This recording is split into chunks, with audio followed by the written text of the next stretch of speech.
खरं तर ही मिठाई माझ्या आणि माझ्या बहिणीची खूप फेवरेट.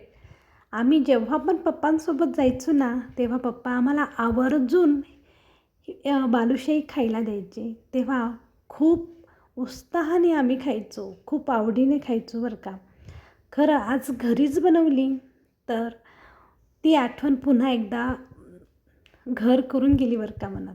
तर 1 कप मी तूप घेतलेलं आहे. त्याला 3 कप मी मैदा घेतला. म्हणजे 1 कप तुपाला 3 पट आपण मैदा घेतला. बेकिंग पावडर घातलेला आहे. बेकिंग पावडर नसेल तर सोडा घाला. 2 चम्मच दही, अगदी 1 चिमूट मीठ घातलं. हलक्या हाताने छान मिक्स करून घ्यायचं. अगदी थोडं थोडं पाणी घालायचं. मला वाटतं 1 ते 2 चम्मच छोट्या चमच्याने पाणी लागलं असावे. छान मिक्स करून घेतलं. आता याला आपण 10 ते 15 मिनटं झाकून ठेवणार आहोत. पाक करायला 2 चम्मच साखर, 2 कप साखर आणि 2 कप मी पाणी घातलं. कलर ॲड केला. तुमच्याकडे असेल कलर तर घाला, नसेल तर स्किप करा.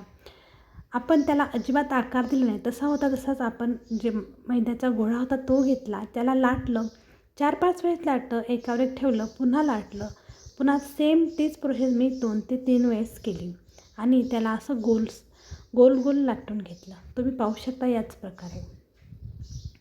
आता आपण त्याला चाकूच्या सहाय्याने बारीक बारीक कट करणार आहोत.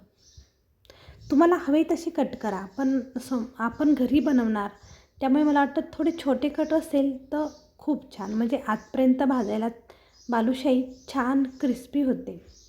छान मी तिला अगदी हलक्या हाताने छान वाटून घेतलं.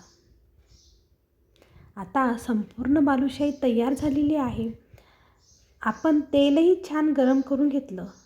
गरम तेल करून मीडियम गॅस करून ठेवलेला आहे आणि अगदी मंद आचेवर आपण हिला 20 ते 25 मिनटं तळून घेतलेलं आहे. एकदम लाल छान दिसत आहे ना.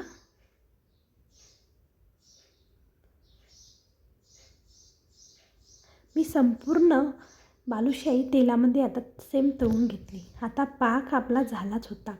1 ताराचा पाक अजिबात करायचा नाही. खूप रेसिपीमध्ये आपण पाहिले की 1 तारेचा पाक केला की नंतर साखर असल्यासारखं बालुशाही होते.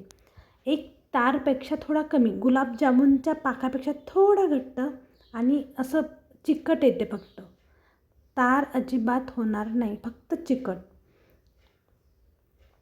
असा पाक असला ना आपली बालुशाही पूर्ण पाक छान मस्त तिच्या बालुशाहीमध्ये जातो आणि टेस्ट 1 नंबर लागते. त्याच्यामध्ये काय होतं, बालुशाही माझी बुडत नव्हती पूर्ण, त्यासाठी मी दुसऱ्या बाउलमध्ये टाकलं. खूप छान झाली होती बाउल आणि ओव्हरनाईट जर ठेवलं तर खूप छान. पण